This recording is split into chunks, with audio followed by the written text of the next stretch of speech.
मी चावके सरांकडे जातो. चावके सर, जेडीयूला विश्वास आहे की पुन्हा आम्ही सत्तेत येऊ, बॅनर लागलेले आहेत, सेलिब्रेशनची तयारी सुरू आहे, काही वेळातच निकाल येईल. पण खरंच बिहारमध्ये असं होईल का? पुन्हा एकदा जनतेचा कौल एनडीएच्या पारड्यात जाईल का? नाही, जेडीयूचा जो विश्वास आहे तो म्हणजे तसा बरोबर आहे. कारण मागच्या इलेक्शनमध्ये 2020 मध्ये जनता दल युनायटेडच्या 43 जागा आल्या होत्या आणि त्यात चिराग पासवान यांची भूमिका होती स्पॉयलरची. ती यावेळी राहणार नाही, कारण त्यावेळी चिराग पासवान यांनी 5.66% मतं मिळवले होते आणि जनता दल युनायटेडच्या अनेक जागा त्याच्यामुळे घालवल्या होत्या. तर यावेळी एनडीए मध्ये आहेत चिराग पासवान, त्यांचा उपसर्ग होणार नाही.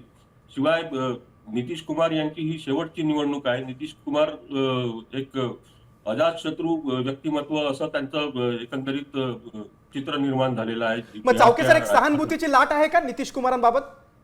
पण कारण त्यांच्या आरोग्याबद्दल जे प्रश्न उपस्थित केले जातात त्याच्याबद्दल लोकांचं असं म्हणणं आहे की म्हातारपणात असं होतच, थोडंसं स्मृतिभ्रंश होत असेल किंवा त्यांनी काय फरक पडतो. पण त्यांची जी एक उदारवादी एक व्यक्तिमत्व, एक चित्र तयार झालेलं आहे, तर त्याचा फायदा त्यांना होतो आहे. त्यांनी ज्या योजना आणलेल्या आहेत महिलांसाठी त्याचा फायदा होतो आहे. आणि यावेळी जनता दल युनायटेडच्या 55 ते 60 जागा जरी आल्या तर जनता दल युनायटेडच्या हाती सत्तेची चाबी राहील आणि नितीश कुमार यांच्या हाती राहील.